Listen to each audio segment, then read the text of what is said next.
Good evening and welcome to the channel's studios here in London with your international news around the world in 5.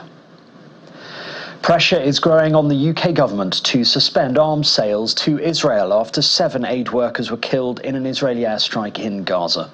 More than 600 legal experts have written to the Prime Minister saying exports must end because the UK risks breaking international law over a plausible risk of genocide in the enclave. Some charities have paused their operations since the strike, increasing fears of starvation. Prime Minister Rishi Sunak has called for an independent investigation but stopped short of saying arms sales should end.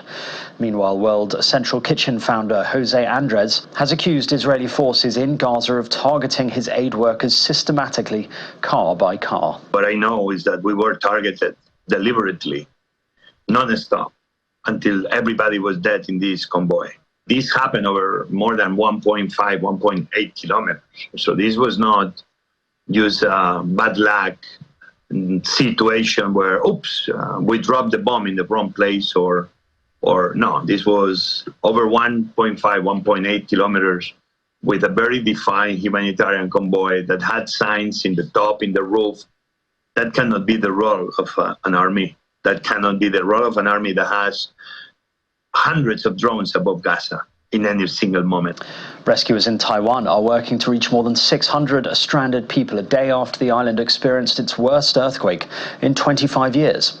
One survivor has recounted how tremors unleashed rock slides like bullets around the coal mine he was working at. The 7.4 magnitude earthquake hit near the eastern county of Hualien, killing 9 and injuring more than 1,000.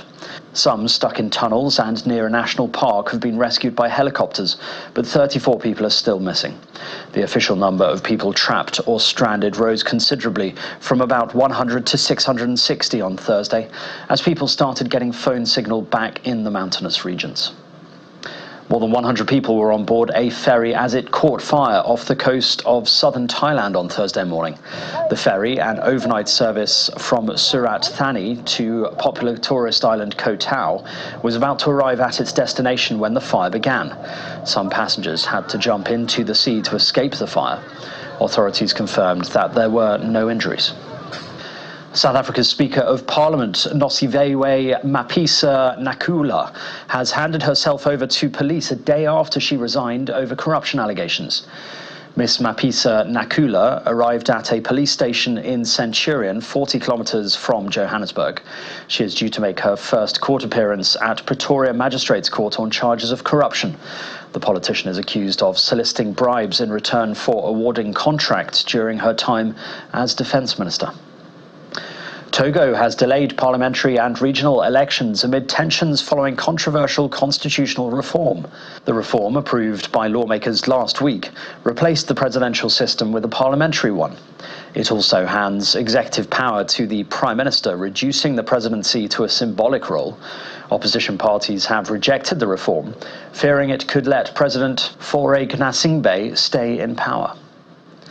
A 2-year-old boy in the southern Indian state of Karnataka has been extricated from a bore well after he was trapped inside for almost 20 hours. The boy fell headfirst inside the 16-foot deep open bore well while he was playing on a farm. Authorities supplied the child with oxygen and then dug a parallel pit about 21 feet deep to rescue him.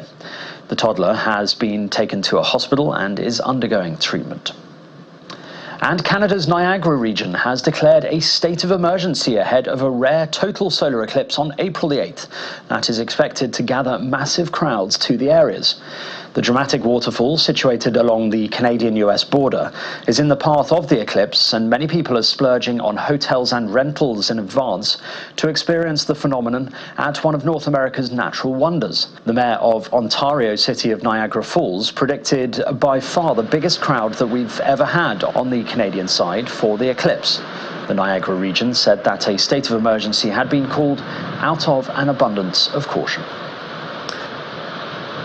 And that's your international news around the world in 5. Now back to the channel's studios in Lagos.